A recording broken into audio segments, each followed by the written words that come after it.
हरण करण्याच्या हेतूने, गर्व नाहीस करण्याच्या हेतूने मा रुक्मिणीचा भगवंत थट्टा करतात. थट्टा करत असताना विविध कौशल्याने प्रकट होऊन जाणीवपूर्वक नाथ भगवंत मा रुक्मिणीचा त्याग करतात. जाणीवपूर्वक अशीच नाही केली रुक्मिणी आपल्या पंढरपूरला, जाणीवपूर्वक केलेली कला आहे. आलं का लक्षात? भक्त पुंडलिकासाठी माझा पांडुरंग गेला इथपर्यंत बरोबर आहे, पण बायकोची गर्व हरण्याची एक लीला, रुक्मिणीचं गर्व हरण करण्याची लीला अवलंबनारा तो भगवान श्रीकृष्ण. म्हणून सावधानतेने स्त्रियांना व्यवहार करावा, स्त्री चर्चा करावी. एके दिवशी भगवंतानं लीला केली. तिला गर्व झालेलं होतं रुक्मिणी आईला, तेव्हा ती झोपलेली होती. झोपीच्या अवस्थेमध्ये भगवंतानं तिला आवाज दिला. एक हा आवाज दिला, दोन आवाज दिला, तीन आवाज दिला, तरी आवाज दिला नाही. पुन्हा रुक्मिणीला सांगायचं तात्पर्य एवढंच, प्रमाण येते कर्मकांडामध्ये स्त्री आपल्या आकुंच्यामध्ये असली पाहिजे. स्त्रीला स्वातंत्र्य सांगितलंय शास्त्रकारांनी, पण घरामध्ये स्त्री पतीच्या दंभाखाली असली पाहिजे. 16,000 कन्या केल्या कोणी? भगवान श्री हरीने. पण स्वतंत्रच्या त्या काळामध्ये बाहेर त्यांना स्वतंत्र जेवढं होतं तेवढं आतही त्यांना स्वतंत्र होतं, पण कामाला अतिशोक्ती अलंकार त्यांच्यामध्ये नव्हता. कुठेही स्वतंत्रता देऊ नये, स्त्रीला एकटं घरामध्ये सोडू नये. प्रथम कार्य स्त्रीनं पतीच्या ताटामध्ये जेवू नये. दुसरं कार्य पतीचं तिनं उष्ट खाल्लं चालते, पण पत्नीचं उष्ट पतीनं खाऊ नये स्वतंत्रतेमध्ये. हो, खाऊ नये. नाही एवढं काही बायका म्हणतेच लगेच घेते. खाऊ नये. अदो पाप नरकाची यातना तुम्हाला घडील जर बायको तुम्ही उष्ट खात असाल. आता लग्नात एकामेकाला घासही घेतली नाही लिखित दादा. सांगायचं तात्पर्य एवढाच, भगवंतानं तिचं गर्वहरण केलं आणि गर्वहरण केल्यानंतर भगवंतानं उषा आणि रुद्रांचा विवाह लावून दिला. पंढरीनाथ भगवान. भगवंताची नारदाने दिनचर्या सांगितली. दिनचर्या सांगत असताना नानाविधी प्रकारच्या पांडवांनी राजसूय यज्ञ केला होता, त्याचं वर्णन सांगितलं. तो वर्णन करत असताना देव त्यांना प्राप्त झाला, कारण की द्वारकेचा राणा पांडवाकरी. पण जेव्हा क्षणभर तुम्ही भगवंताच्या दारात उभे राहाल तेव्हा देवाची द्वारी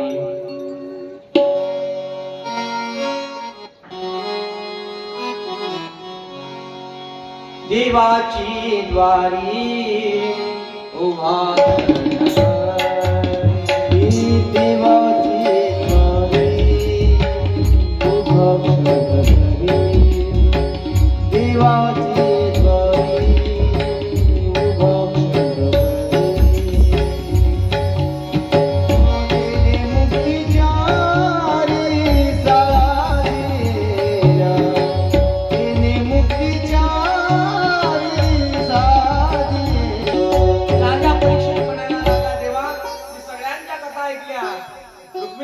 अपहरण काय पाहाल, सगळं पाहाल देवा. का गेली रुसून बसली हे सर्व बरोबर तुम्ही मला सांगितलं. पण त्याच बरोबर एक विनंती करा, भगवंताला दीनबंधू म्हणतात. काय म्हणतात? दीनबंधू म्हणतात. अशी एखादी दिनावर ज्यानं कृपा केली असं काहीतरी उदाहरण आम्हाला सांगा. तेव्हा भगवंत सुदामजी महाराजांचे चरित्र सांगायला लागतात. पंढरीनाथ भगवान की. भगवंताचा मित्र आहे बघा, आणि सांदीपणीच्या आश्रमामध्ये ते शिकायला आहे. गुरुमय्या आधीची शिक्षण प्रणाली वेगळी होती आणि आताची वेगळी आहे. आता मास्तरले मोठे शिकवते, मास्तरचा जेवढा आदर आधी होता तेवढा आदर राहिला नाही. एकदा काय झालं, नाही का, गुरु कसा असला पाहिजे? गुरुजनी ऐसे द्यावे धडे, आपला आदर्श ठेवणी पुढे. विद्यार्थी होता चौकडे, राष्ट्र होईल तेजस्वी. गुरु कसा असला पाहिजे? गुरु हा क्षेत्र असला पाहिजे, गुरु देवता असला पाहिजे, गुरु माय असला पाहिजे, गुरु पिता असला पाहिजे, गुरुचं वचन असलं पाहिजे. ध्यान मूलम गुरुमूर्ती, पूजा मूलम गुरुपदम, मंत्र मूलम गुरुवाक्य, मोक्ष मूलम गुरुकृपा, असा गुरु असायला पाहिजे. गुरु हा संत गुरीचा राजा, गुरु हा प्राण विसावा माझा. गुरु शिवाय काही नाही माय बाप. पण तेवढा गुरुचा आदर लोक ठेवत नाही, नाही का? नाही ठेवत. विद्यार्थ्याचं चरित्र पाहिलं, विद्यार्थी कशाला म्हणावा? ज्याला ज्ञानाची तहान आहे. ज्ञान तृष्णां गुरुनिष्ठा सदा ध्यान सतता, एकाग्र मानता विद्यार्थी गुण पंचकम. विद्यार्थ्याचे 5 लक्षण शास्त्रकार सांगतात. भगवान श्रीकृष्ण गुरुकुलामध्ये शिकत होते. झाडाच्या खाली गुरुकुल राहायचं. काय शाळा होती आपली या वेळेस. आता तुम्ही काय मी काय म्हणजे सांगा कमी जास्त. महाराज म्हणायला लागले, माझा विद्यार्थी कसा असला पाहिजे? ज्ञानाची तहान असणारा. कृष्ण ही ज्ञानाची तहान असणार. त्यांच्याकडे आधी सर्व काही आहे, सर्व गुणांनी युक्त आहे, पण साधीपणी या गुरुजींच्या समोर कधी ते दाखवत नाही की मला ज्ञान आहे म्हणून. ज्ञानाची तहान दाखवतात. ज्ञान तृष्णां गुरुनिष्ठा, गुरुवर निष्ठा आहे, विश्वास आहे. जे मला गुरु सांगतील ते पूर्व दिशा आहे. ज्ञान तृष्णां गुरुनिष्ठा, सदा ध्यान सतता, लक्ष राहते अभ्यासामध्ये, सदैव अभ्यासामध्ये नित्य राहतात. नाही तर आज फल आहे आणि असमर्थ आहे हे सांगण्याचे हेतून ज्ञान तृष्णां गुरुनिष्ठा सदा ध्यान सतता आणि एकाग्र महत्वेचा विद्यार्थी म्हणून पंचकम. इथे सुदामजी त्यांचा सखा आहे. लक्षात घ्या मी काय सांगू राहिलो. जीवनामध्ये मित्र भरपूर असतील. मित्राची भाषा वेगळी आहे, पण सखा जीवनामध्ये मोजके असतात. भगवान श्रीकृष्णाचे मित्र भरपूर आहेत. पिंद्या आहे, मधुमंगल आहे, नाही का? तनसुका मनसुका आहे भगवंताला मित्र. पण सुदाम हा सखा आहे. लक्षात घ्या. जो सुखात आपल्या सोबत राहतो त्याला मित्र म्हणावं, जो सुख दुःखात सोबत राहतो त्याला सखा म्हणावं. लक्षात घ्या मी काय सांगून राहिलो. भगवंताच्या जीवनामध्ये 3 सखा झाले. एक सुदामजी महाराज, एक उद्धवजी महाराज. एकाचं नाव तुमच्याकडनं ऐकायचं का? एक नाव सांगितलं उद्धवाचं, एक नाव सांगितलं मी सुदामजीचं. एक कोण आहे? ओम नमो भगवते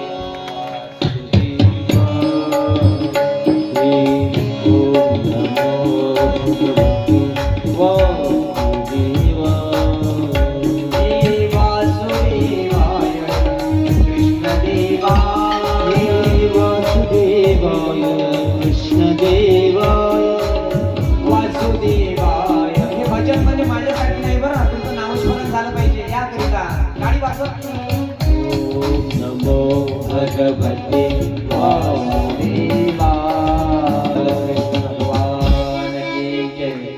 सांगायचं तात्पर्य. सुदामजी महाराज जेव्हा गुरुकुलामध्ये शिकत होते मायबाप, सुदामाची कथा म्हणजे मनाला, या मनाला कानाच्या स्वरूपामध्ये घ्यावं लागेल. या सुदामजी महाराजांच्या कथेवरून पृथ्वीजी महाराज असं म्हणायला लागले भगवान श्री हरीला की मला या कथेचं रसपान करत असताना, श्रीमद भागवत महापुराण ऐकत असताना माझे कान अपुरे पडतायत. मला 10,000 कान तुम्ही मला द्यावे. पृथ्वीजी महाराज असं म्हणतात, मला धन नाही पाहिजे, मला दौलत नाही पाहिजे, मला संपत्ती नाही पाहिजे, मला दारा नाही पाहिजे, मला काही नको, फक्त मला सुदामजी महाराजांची कथा ऐकण्याकरिता मला 10,000 कान द्या. एवढी मित्र भावाची, सखा भावाची कथा म्हणजे सुदामजी महाराजांची कथा आहे. ज्यानं स्वतःचा स्वार्थ न साधता माझ्या कृष्णाचा स्वार्थ पाहणं, त्याचं नाव सुदामा आहे. सुदामा आहे जो लहानपणापासून कृष्णावर अति प्रेम करतो. देवावर प्रेम करता आलं पाहिजे. आई आपल्याला काय आपल्या भावावर प्रेम करता येत नाही, आपल्या आईवर प्रेम करता नाही येत, आपल्या सासू सासऱ्यावर प्रेम करता येत नाही, तर देवावर तो दूर राहिला.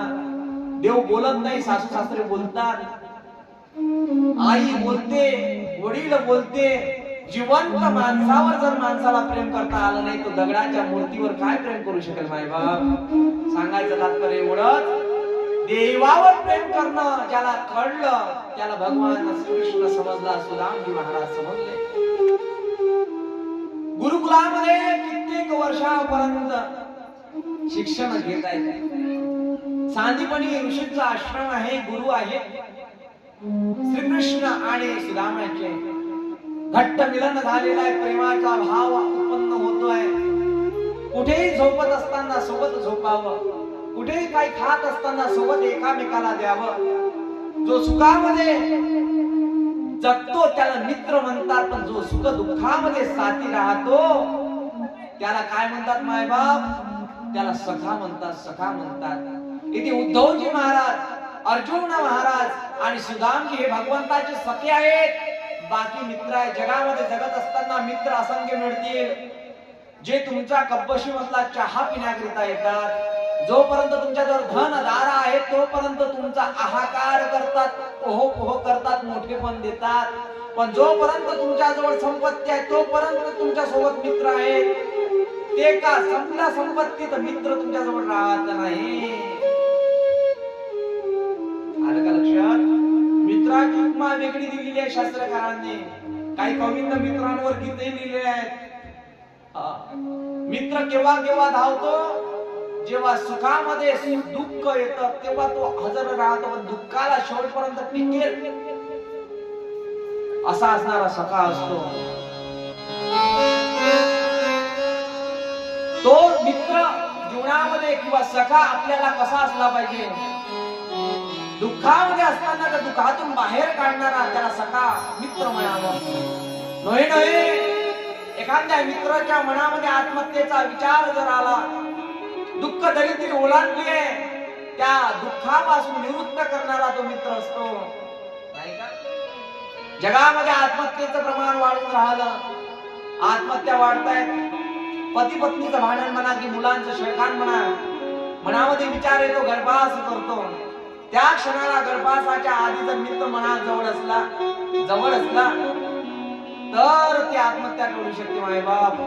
कवी म्हणतात, दुःख अडवायला दुःख अडवायला उंबऱ्यासारखा, दुःख अडवायला उंबऱ्यासारखा, मित्र बनव्यामध्ये गारव्यासारखा, मित्र बनव्यामध्ये उंबऱ्यासारखा, मित्र बनव्यामध्ये गारव्यासारखा, मित्र बनव्यामध्ये गारव्यासारखा.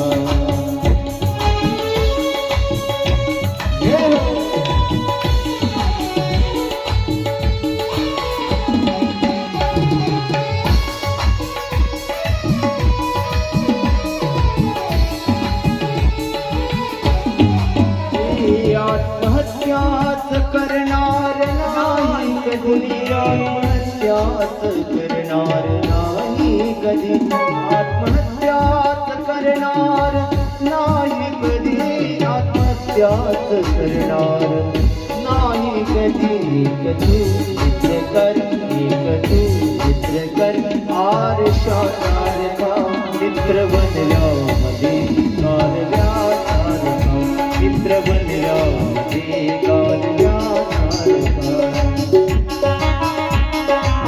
वाट चुकणार नाही जीवनभर तुझी, वाट चुकणार नाही जीवनभर तुझी, वाट चुकणार नाही जीवनभर तुझी, वाट चुकणार नाही जीवनभर तुझी. असला जवळ मित्र, असला जवळ मनासारखा, मित्र बनल्यामध्ये गारव्यासारखा, मित्र बनल्यामध्ये गारव्यासारखा. दुःख अडवायला उंबऱ्यासारखा, दुःख अडवायला उंबऱ्यासारखा, मित्र बनल्यामध्ये गारव्यासारखा, मित्र बनल्यामध्ये गारव्यासारखा, मित्र बनल्यामध्ये गारव्यासारखा. महाराज म्हणायला लागले, या